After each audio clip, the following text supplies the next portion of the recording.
Let us pray in the name of the Father, and of the Son, and of the Holy Spirit. Amen. O Jesus, through the Immaculate Heart of Mary, I offer you my prayers, works, joys, and sufferings on this day for all the intentions of your Sacred Heart, in union with the holy sacrifice of the Mass throughout the world, in reparation for my sins, for the intentions of all my relatives and friends, and in particular for the intentions of the Holy Father. Amen. Let us pray for the intentions of the Holy Father for the month of April, for the use of the new technologies. Let us pray that the use of the new technologies will not replace human relationships, will respect the dignity of the person, and will help us face the crisis of our times. Our Father, who art in heaven, hallowed be thy name. Thy kingdom come, thy will be done, on earth as it is in heaven. Give us this day our daily bread, and forgive us our trespasses, as we forgive those who trespass against us. And lead us not into temptation, but deliver us from evil. Amen. Hail Mary, full of grace, the Lord is with you. Blessed are you amongst women, and blessed is the fruit of thy womb, Jesus. Holy Mary, Mother of God, pray for us sinners, now and at the hour of our death. Amen. Glory be to the Father, and to the Son, and to the Holy Spirit, as it was in the beginning, is now, and ever shall be, world without end. Amen.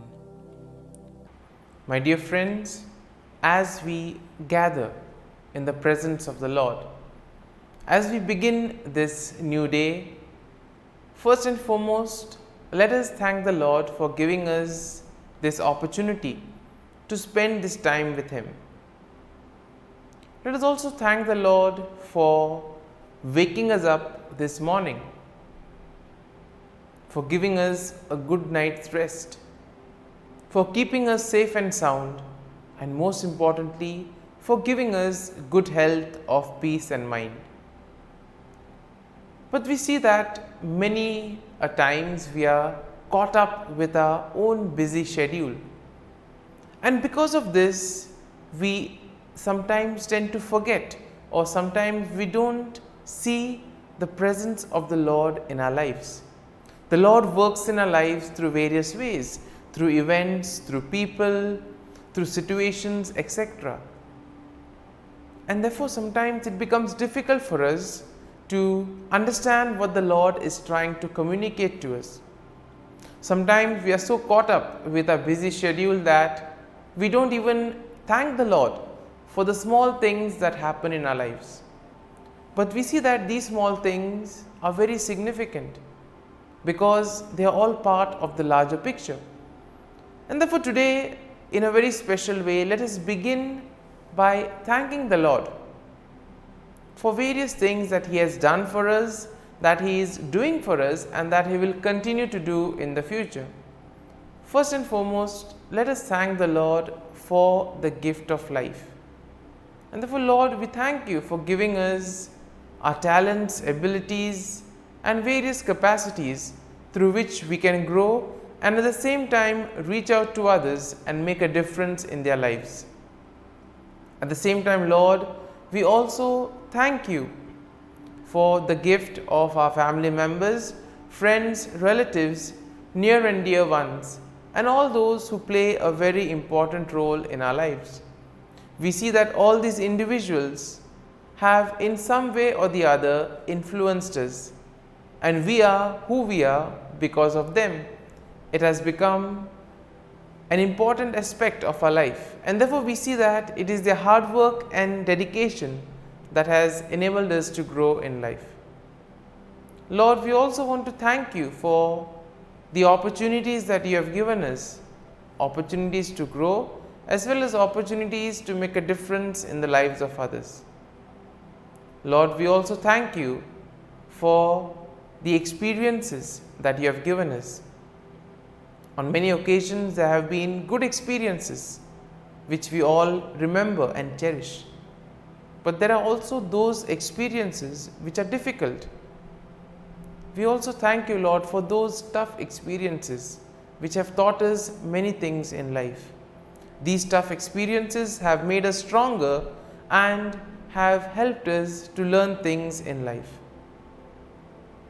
And therefore, Lord, we also continue to pray for all those who have asked us to pray for them. And at this time in the morning offering, we also offer up their prayers, people whom we may know, those who may have asked us to pray for them. And let us close our eyes at this moment. And let us take this opportunity to thank the Lord.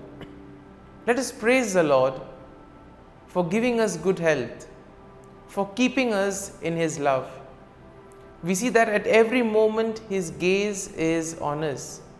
He loves us and therefore He is keeping a watch. He protects us at every step of the way. The Lord never abandons us. When we are in difficulties, when we are faced with challenges, it is He who helps us, who gives us the strength to overcome those challenges. And therefore, Lord, we thank you and praise you. And Lord, we ask you that whatever we may do today, you may remain with us. You may show us the way, that our words, deeds and actions may in a way reflect your love, mercy and joy to the world around us. And therefore, my dear friends, let this day be a day of joy and blessings in the name of our Lord Jesus Christ. And in a way, we see that today we shall reflect on Psalm 55. As usual, we shall have a general overview of the psalm and then we shall take a look at the psalm in detail, verse by verse. Now, Psalm 55 we see is a psalm of lament that is attributed to David, and this psalm expresses his distress and despair in the face of betrayal by a close friend. And in today's world, we see that this is quite an emerging theme, since everyone is becoming individualistic, and because of the competitive nature of today's world, betrayals are quite common. And therefore, those who have been through this experience will be able to relate to what David feels in this Psalm 55. Now, the psalm is structured in three parts. First part is a plea for God's help, that is verses 1 to 8. Then you have a description of the situation that has caused the distress of David, and this we find in verses 9 to 15. And finally, we have a renewed plea for God's help and a declaration of trust in the God, and this happens in verses 16 to 23.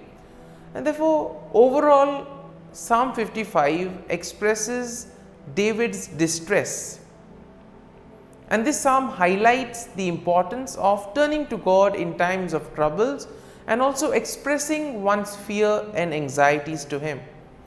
We know that the Lord is always there. He protects us, He guides us, and therefore it is important for us to turn to Him. In times of difficulties, in moments of distress, tell Him what is happening to us, and He will be there to guide us and save us. And therefore, the psalm also expresses hope and confidence that come from trusting God's faithfulness and justice, even in the face of betrayal and deceit. And therefore, let's take a look at this psalm in the three parts as we have mentioned earlier. Now, in the first part of the psalm, David pleads for God's help in his distress. And in verses 1 to 3, we see that David asks God to hear his prayer and not to ignore his cry for help. And therefore, David expresses his fear and anguish.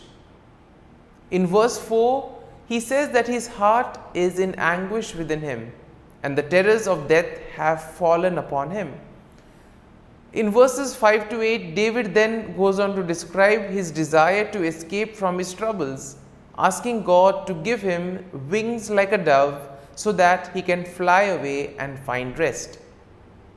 Moving on to the second part of the psalm, we see that David describes the situation that has caused this distress, and the cause is the betrayal by a close friend. So in verses 9 to 11, David laments the treachery of his friend whom he has trusted and confided in, but we see that this friend of David has turned against him. And therefore in verses 12 to 15, David describes the violence and deceit of his enemies who have plotted against him and who have no fear of God.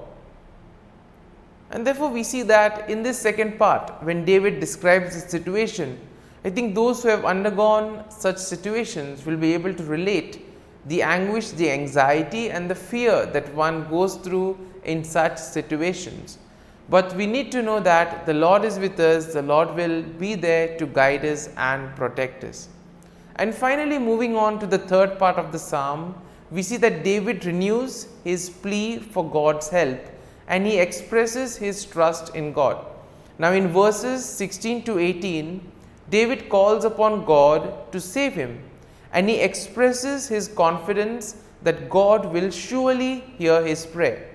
Now in verses 19 to 21, David asks God to bring judgment upon his enemies, and he also expresses his confidence that God will do so because of their wickedness.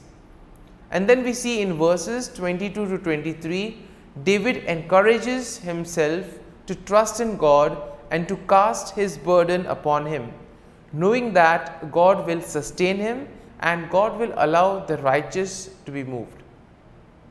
Therefore, we are called to have the same faith and trust in the Lord, the same hope and confidence, because the Lord never abandons us. All we need to do is have faith, have hope and trust in the Lord, and He will provide, He will guide us. And therefore, when we are faced in moments of difficulties, let us turn to the Lord. And now, my dear friends, let us spend a few moments in silence, allowing this psalm to take root in us. If you have been touched by some thought or some idea that we have seen in Psalm 55, feel free to ponder and reflect on those thoughts or on those lines, and allow the psalm to take root in you, so that ultimately the psalm becomes part of you and you too are able to grow in trust and confidence in the Lord.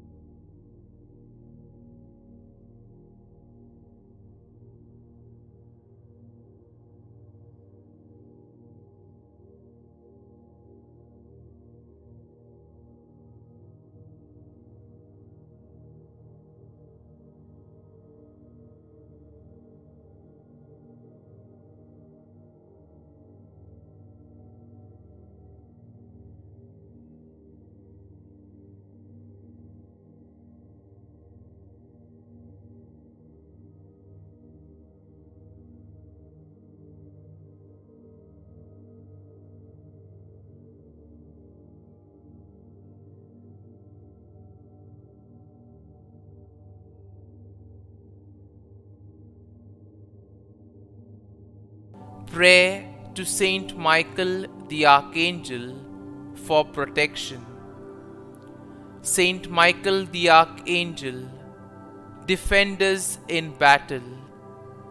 Be our defense against the wickedness and snares of the devil. May God rebuke him, we humbly pray.